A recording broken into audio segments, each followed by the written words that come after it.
Halo semuanya, selamat datang di channel aku. Makasih sudah klik. Aku mau nanya deh, bagaimana kalau suatu malam kalian mendengar suara teke, teke, teke, semakin lama semakin dekat. Jangan pernah menoleh. Karena menurut legenda Jepang, siapapun yang melihat sosok ini belum tentu bisa pulang dengan selamat. Jepang dikenal sebagai salah satu negara yang punya banyak urban legend menyeramkan.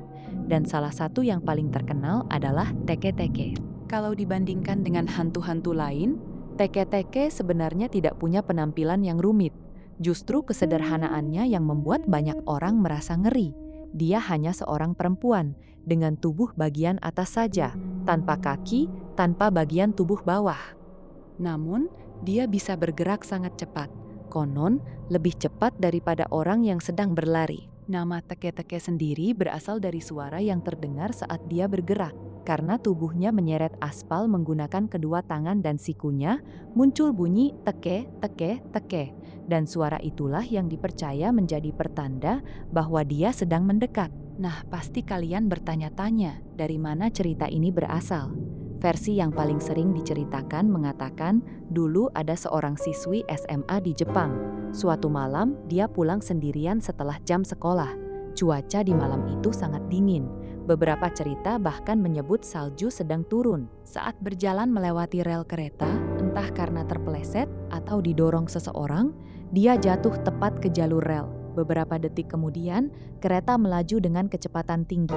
Tubuh gadis itu terbelah menjadi dua, dia meninggal seketika. Namun menurut legenda, kematiannya yang begitu tragis membuat arwahnya tidak pernah benar-benar pergi.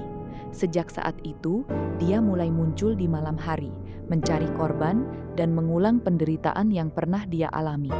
Yang menarik, cerita teke-teke ternyata punya banyak versi.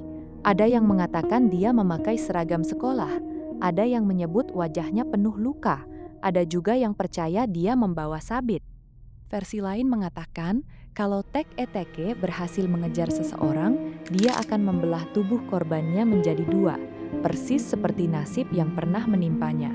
Karena itulah, banyak orang menganggap teke-teke bukan sekadar hantu, melainkan arwah yang dipenuhi dendam. Ada satu hal yang jarang dibahas.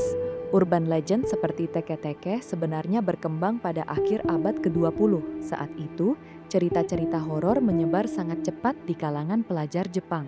Belum ada media sosial, belum ada internet seperti sekarang. Tapi cerita tetap menyebar dari sekolah ke sekolah. Setiap orang menambahkan sedikit detail baru. Lama-kelamaan, legenda itu menjadi semakin menyeramkan. Bahkan ada sekolah yang murid-muridnya benar-benar takut pulang sendirian karena cerita ini. Beberapa peneliti budaya Jepang berpendapat, kisah seperti teke-teke sebenarnya berfungsi sebagai peringatan, agar anak-anak lebih berhati-hati saat berada di dekat rel kereta. Karena kecelakaan di jalur kereta memang pernah terjadi di Jepang. Seiring waktu, pesan keselamatan itu berubah menjadi legenda horor dan terus hidup hingga sekarang.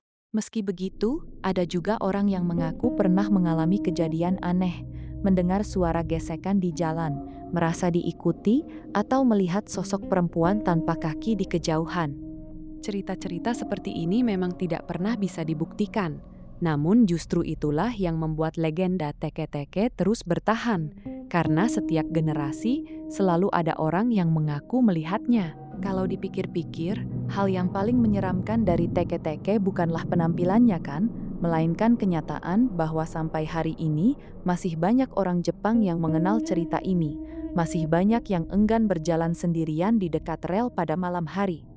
Dan masih ada yang percaya kalau suara teke, teke, teke lebih baik diabaikan daripada dicari asalnya. Kalau menurut kalian gimana? Apakah teke-teke hanya urban legend yang dibuat untuk menakut-nakuti anak-anak, atau cerita ini memang berawal dari sebuah tragedi nyata yang kemudian berubah menjadi legenda? Tulis pendapat kalian di kolom komentar. Kalau kalian suka pembahasan urban legend dari berbagai negara, jangan lupa dukung Rani Channel dengan like dan subscribe. Sampai ketemu di cerita berikutnya.